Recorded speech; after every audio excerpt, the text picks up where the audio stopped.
How's it going, guys? In today's video, we need to take a look at the winners and the losers from week 2 versus the Jets. Obviously, the Patriots were the winners and the Jets were the losers, but we're going to be going over the players who played the best and the players who played the worst on the Patriots side of things.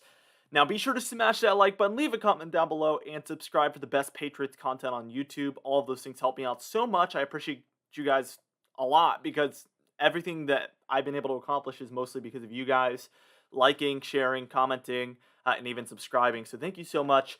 The growth has been amazing, and I cannot wait to see where this channel eventually goes. Now, the winners, let's talk about them. Number 10, Juwon Williams, and this is a guy who was on the losers list in week 1 after the Dolphins game, and he really stepped up, actually.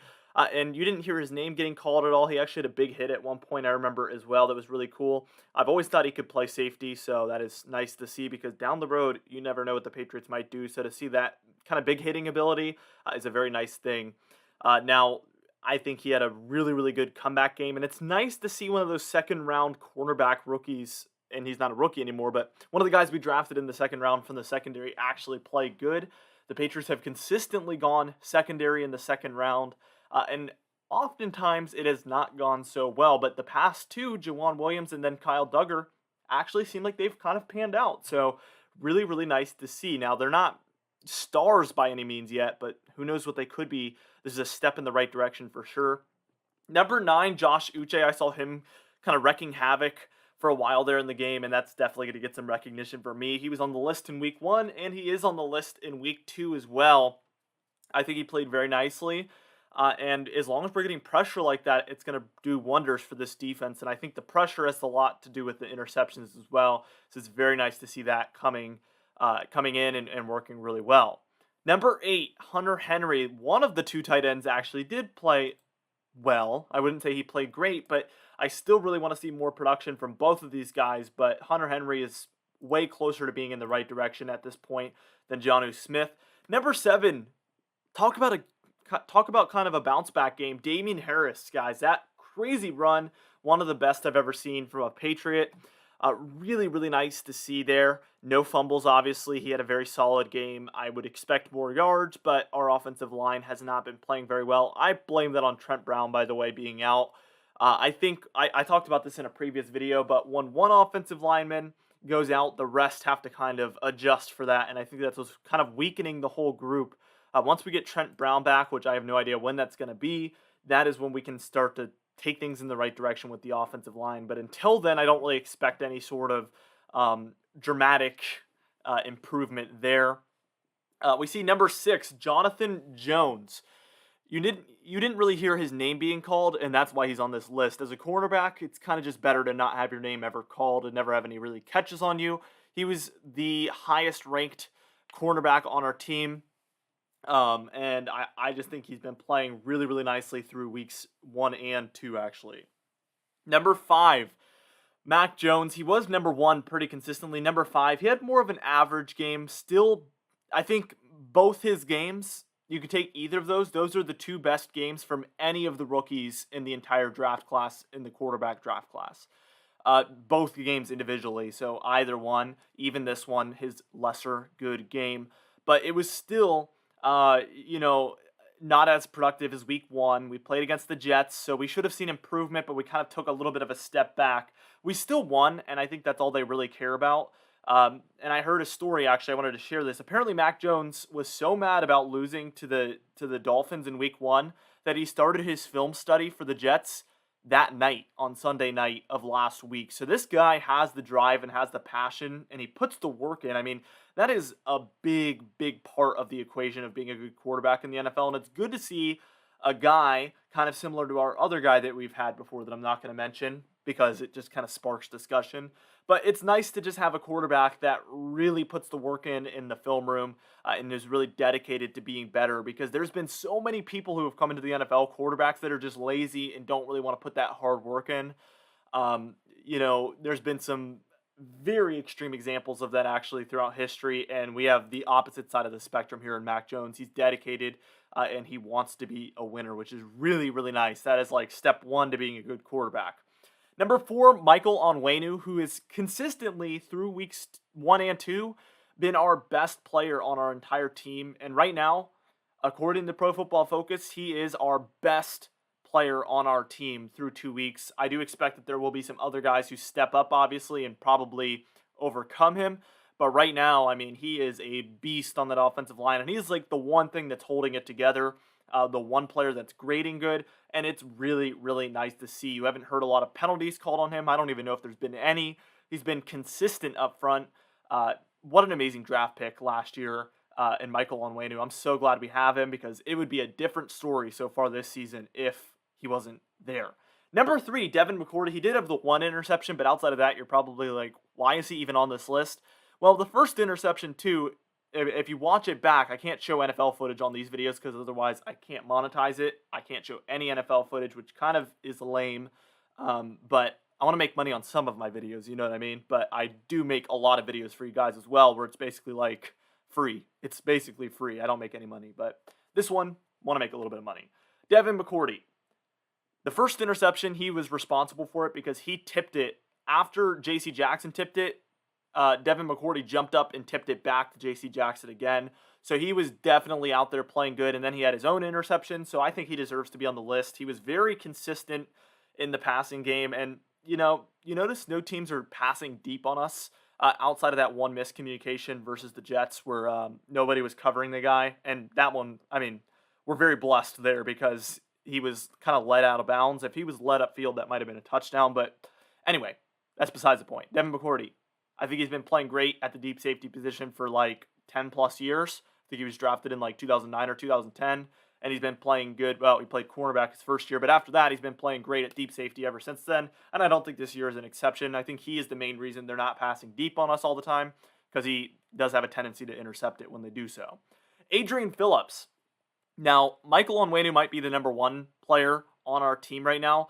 Adrian Phillips is the second highest graded player on our team, and he's actually the number 1, obviously, because I just said that, but he's obviously the number 1 defensive player on the entire team so far through 2 weeks. I do, again, expect that to possibly change, but through 2 weeks, he has been a solid safety, and it's interesting, and I want to mention this, okay? He was a free agent last season that we brought on, and now it's finally coming together to its full potential. I've been telling you guys, a lot of these free agents, it's going to take a lot of time for them to come together, the ones that we signed this season, I'm saying. And you notice Adrian Phillips played kind of good last season, but this season it's been a lot better. 1 full year in the system, 1 full off season, and now coming into his second year with the Patriots. I expect that a lot of these other free agents, Hunter Henry, Jonnu Smith, let's see, there's a lot of others, Nelson Aguilar, Kendrick Bourne, a lot on the offensive side of the ball. We have, a multiple Jalen Mills on the defensive side of the ball, Matt Judon as well. We have on both sides of the ball a lot of free agents, and you can expect that many of them, by the way, we signed them all to 3 to 5 year contracts. I've been sure to mention that in almost every single video so far. I expect a lot of those to go the same way Adrian Phillips went. They could have pretty good seasons this year, but as long as they're here next season, I expect improvement. And we know that our system is probably the hardest to learn in the NFL with Bill Belichick making up all the plays and the schemes and everything. It is more complicated than most offenses and defenses. So definitely give them time. It's going to take time for these free agents to get acclimated after being in their more simplified systems before to kind of get acclimated to our more complex system that they're in now. And we've seen that beautifully work out with Adrian Phillips. We need to just give everybody some time. Now, if after 2 or 3 seasons it hasn't panned out, then it's time to kind of be like, okay, that is a busted signing for sure. By the way, I don't want to get too carried away here. J.C. Jackson, number 1, he played like a shutdown cornerback, and week 1 I couldn't say that, but week 2, I think he played like he could be that number 1 guy. Obviously, we took a step more towards playing against average receivers, if not below average receivers. But what else can he do? He's just got to play as good as he can against the competition he's up against. And for this week, he is the number 1 player for that reason. I think he stepped up big time in that game and had 2 interceptions, not to mention. That's outside of being shut down in the game. He also had 2 interceptions. That's just the icing on the cake. But, yeah, I think he had a really nice game. And if he keeps trending in this direction, I expect big things from him. And also having Juwon Williams playing nicely and then Jalen Mills in week 1 played nice. This week, not so much. But whatever. I think we can get away with this at cornerback and maybe, draft another corner here coming up in the next couple of seasons. If not, sign Stephon Gilmore. But if they don't not sign Stephon Gilmore, then I think they should get one more guy maybe on the squad. Also, Jonathan Jones, by the way, you saw him earlier on the list. He's another cornerback, the slot cornerback. So we really only have one hole at the cornerback position, and it's kind of like who's going to be that number 2 corner on the other side of J.C. Jackson. I think J.C. Jackson is a good enough number 1 corner, and having Jonathan Jones in the slot, best slot cornerback in the entire league, and then it's just one more. Who's going to be that number 2, and can somebody on our current team step up, or are we going to need to bring somebody else on? That's a big, big question. Now for the losers. Number 10, Kendrick Bourne, and this isn't because I think he's, bad or anything. I think he was just unproductive. I think there was a lot of issues with separation, and I mean, come on, this has been the issue for years, so this is no surprise, but some of these guys are struggling with separation now because a lot of people are like, why is Mac Jones taking sacks? Why isn't he passing it? And then you'll always notice the cameras pan over to all the wide receivers, and clearly if he passes it, it's going to be tipped or an interception, and probably an interception. So people just want him to, I don't know what they want, because all these other rookies are throwing all these interceptions because they're doing exactly what these people are asking Mac Jones to do. These people that don't matter at all, and they're never going to make the decisions for the Patriots anyway. But they all are saying, he should just pass it. He should just pass it deep. You see all these other guys throwing more interceptions than they do touchdowns and losing all their confidence, and you really want our rookie quarterback to do that? You really want our guy to do that? Trust me, that's not what he needs to be doing right now. Definitely not the way to go. Yasir Durant, number 9 here. He filled in kind of at that right tackle spot again. Again, we need to get Trent Brown back. That should be like priority number 1 for this team right now to get better. But Yasir Durant came in and he played pretty bad. He didn't play as bad as the other guy played in week 1. The other guy, I forget his name, I'm sorry, but in week 2, he ended up getting injured, and that's why Yasir Durant came in, and he was actually a little bit better than the other guy, so I guess that's a positive to look at, but still not very great. We still need Trent Brown back. Number 8, Jonnu Smith, and he's been consistently, according to Pro Football Focus, ranking at the bottom of our offense, actually, with kind of bad ratings. I really want to see a lot more from him. There has been some flashes of big playability, and when he gets the ball in his hands, I'm very impressed with how he's able to make things happen. I don't know if you guys have noticed that, but I think he's particularly a big threat after the catch, whereas Hunter Henry, he's kind of a bigger threat at like getting open and then getting the catch. And we haven't really seen his ability to kind of make things happen after the catch, but he's just more of like a mismatch player, Hunter Henry, and then Jonnu Smith is more of like a after the catch guy. So it's interesting how different these two players are and how differently they've been performing. I mean, look, number 8 on the winners and number 8 on the losers. I didn't even notice that, but Hunter Henry and Jonnu Smith are like the opposite right now with how they've been playing. Again, give these free agents time. I'm not panicking on any of these guys yet. I think given the right amount of time, they should be implemented better to the system. And as Mac Jones gets more comfortable, as our offensive line improves once Trent Brown comes back, there should be more time for these guys to get open, and we should see more production from Kendrick Bourne and Jonnu Smith, actually, for matter of fact. But that's how I feel about that. Juwon Bentley, number 7, he kind of graded low on Pro Football Focus. I didn't really notice any problems, but the run game was pretty bad, so they might have noticed something about him being a little bit responsible for the running game being bad that I didn't necessarily, and that's why he graded pretty low. He didn't do anything great either, so that's why he's ranking at number 7 here. Number 6, Chase Winovich. I'm not even quite sure he played in the game, and he's on this losers list right where he was last week because it just seems like he's kind of falling down the depth chart right now, and he's probably closing close to the trade block. And it's very interesting because if you would have told me that a year ago, I'd have been like, no, I love Chase Winovich, but we've brought in all these players, younger players than him, and they're developing better than he did. So that's obvious why he's kind of fallen down that depth chart. He hasn't been able to really progress. You notice he was kind of just as good as his rookie season as he is now. He hasn't really progressed at all. He's kind of been pretty consistently okay to good, but he has not shown much improvement since then. That's kind of the problem. Isaiah Winn, unfortunately, is still on this list because penalties, guys. I think he had 1 or 2 holding or false start penalties, and one of which, if I remember correctly, was quite costly. So he's really got to step up his game. It's disappointing to see all the injuries and now this. I mean, come on, man. He was pretty good when he was healthy the past few seasons, so I have faith that he can make a comeback here. But so far, the penalties are just killing us. He needs to really quit it.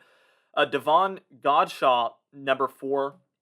You can see there's a big string of defensive linemen coming up, and that's just because our defensive line was not able, first off, to create pressure for the first half, and then they started getting sacks towards the end of the game after the guy jinxed it. That was so funny, by the way. If you notice that, he's like, the Patriots haven't gotten any sacks at all this game, and then literally proceed to sack him right then. Isn't it crazy how that happens? I don't know. Devon Godshaw, and so the pass rush, I'm blaming a little bit on the defensive line, but mostly the way the Jets were able to run on us is the reason why these defensive linemen are all here. Um, we got to step it up, guys. And I think it could be a lot to do with the linebackers. Obviously, Kyle Van Noy was not in the game. That's big. And I've heard rumors that the Patriots might try to trade for Jamie Collins because he is currently on the trade block. So that's interesting. That could be a big addition because he actually does rank really, really well as a defensive running defender. Really, really interesting prospect there. And it would be his third time coming to the Patriots, his second reunion. And I would be a huge fan of that after the way he played in 2019 for us. I really think they should pursue trading for Jamie Collins because imagine having Dante Hightower, Jamie Collins, and Kyle Van Noy back, the boogeymen. Just the thought of that reunion possibly happening again is enough to get me excited, and I really hope that they pursue that trade because again, he is on the trade block currently. So there is an ability to trade for him. That could improve the run game. Number 3, Christian Barmore. Again, he graded really low on Pro Football Focus. Was not able to stop the run. I do have faith that he is going to improve. Obviously, throughout the preseason, we saw flashes of greatness from him. He also was able to create pressure in week 1. I didn't see as much of that this week. But I do have faith that this is kind of like rookie stuff happening right now. And you can't expect rookies to play great all the time like Mac Jones is doing so far. That is very, very rare and very special. Christian Barmore. I mean, if we had 2 players that were consistently playing great from one year's draft, that would be like insane. That would be best draft in Patriots history. We got to give these guys time. Lawrence Guy, through 2 weeks, has been pretty much one of the worst graded defensive players on our team, and he's consistently playing. I've never thought he was that great. I like him. He's obviously a Patriots player, but just never has really played that great. And this year, he's particularly playing bad. I would like to see a lineup more with Devon Godshaw and Christian Barmore in there together, and less of Lawrence Guy. That would be kind of what I would like the most at this point. Number 1, Romandre Stevenson. He was listed as inactive, and there was no injury or sickness. They just listed him as inactive, which means you just fumbled, you're not playing. So if that doesn't spell number 1 loser to you guys, I don't know what does. Definitely, the Patriots were like, yeah, we're going to let J.J. Taylor play instead of you and see if he can not fumble the ball. And he didn't. So J.J. Taylor didn't make the winners list because he wasn't a massive impact. But it was nice to see him get the play. And he was pretty consistently running well for his shifty type. And it was exciting to see. But Romandre Stevenson, I hope to see him back this season, see if he can't, I want to see a redemption story here. I want to see him have his ability to kind of make a comeback. If not, they might just if they don't need him, they might just keep him on the bench for the entire season and let him play next season, which would kind of suck for him. Interesting stuff, guys. Interesting stuff. I don't know another team in the NFL that would completely bench a dude like the Patriots would for what I think wasn't even a fumble in the first place. I think it's pretty savage. But I like Romandre Stevenson. I hope there's a redemption story here, like I said. Anyway, guys, this has been an exceptionally long video. Be sure to smash that like button, leave a comment down below, and subscribe for the best Patriots content on YouTube. Let me know if you agreed with my list or disagree. And if you did, let me know what you agreed or disagreed with. Let me know in the comments down below because I'd be curious to hear from you guys. Anyway, this has been a 20-minute video. Holy moly. I'll see you guys in the next video. Thank you so much for watching.